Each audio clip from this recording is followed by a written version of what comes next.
Thank you so much sir. మీ ప్రసంగంతో అందరినీ విద్యార్థులు చేశారు.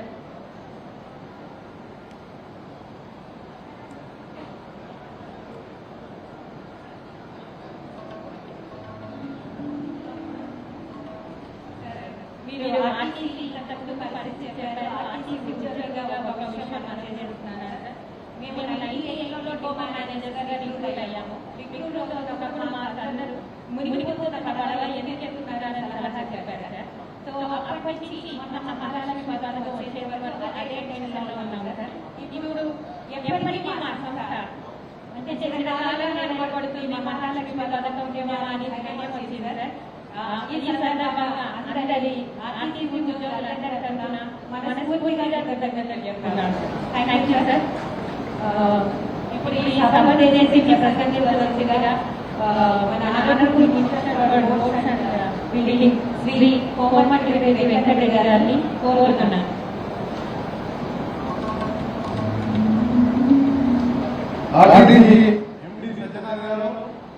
ఈ కార్యక్రమానికి గవర్నర్లు డిప్యూటీ పట్టి ప్రభాకర్ గారు, తదితర మంత్రివర్యులు, ట్రాన్స్పోర్ట్ డిపార్ట్మెంట్ని ఆర్టీసీ కోసం ఎప్పుడు మాట్లాడుతూ కష్టపడుతున్న మా ప్రభాకర్ గారికి, మా అసిస్టెంట్ వికాసరావు గారు, డిఐఏ గారికి, మా కలెక్టర్ రవీంద్ర గారికి, బాలరామ గారికి, అందరూ కూడా ముఖ్యంగా మహిళా సోదరి సోదరుల కళ్యాణ అందరూ కూడా మా ప్రభుత్వం సోనియా గాంధీ గారి పుట్టినరోజు సందర్భంగా అతని ఆవరణలోనే ఈ పథకాన్ని ప్రారంభించుకొని 200 కోట్ల మంది ఈరోజు ఉచితంగా ప్రయాణించడం, కూడా రాష్ట్ర ఆర్థిక పరిస్థితి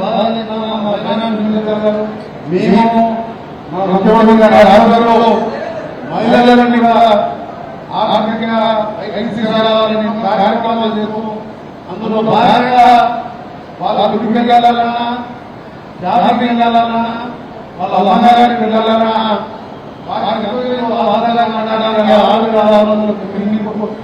కోట్లతోని సక్సెస్ఫుల్ గా చేస్తూ కొత్త పద్ధతులు కొనుక్కు ఇంకా ఎన్నో కార్యక్రమాలు చేసుకున్నాము.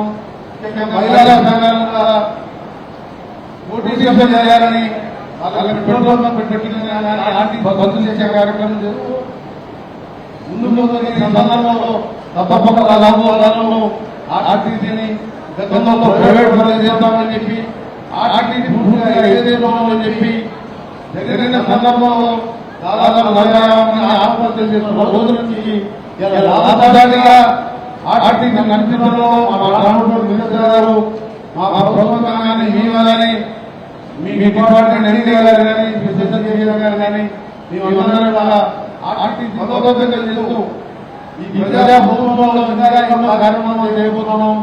అందరూ సహకారం కావచ్చు. తప్పకుండా